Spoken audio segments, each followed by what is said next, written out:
ಮರಗಿಡದ ತಲೆಯ ಒರೆಸಿ ಹಿಮ ಬಿದ್ದ ನೆಲವ ಗುಡಿಸಿ ಆಹಾ ಹೊಲಗದ್ದೆ ಇನ್ನೂ ಎಂತ ನಿದ್ದೆ ಎಂದ ದಿನರಾಯನು ರವಿರಾಯ ನಿನ್ನ ಮನೆ ಕಾಯ ಬಿಡುವೆಂದೋ ನಿನಗೆ ಮಹಾರಾಯ ಧಗ ಧಗ ಉರಿಯುವೆ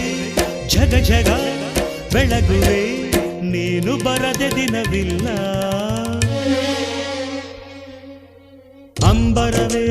ಅಂಬರವೇರಿ ಸೂರ್ಯನು ಬಂದಾನು ಥಳ ಥಳ ಥಳ ಜಗ ಥಳ ಥಳ ಫಳ ಫಳ ಫಳ ಜಗ ಫಳ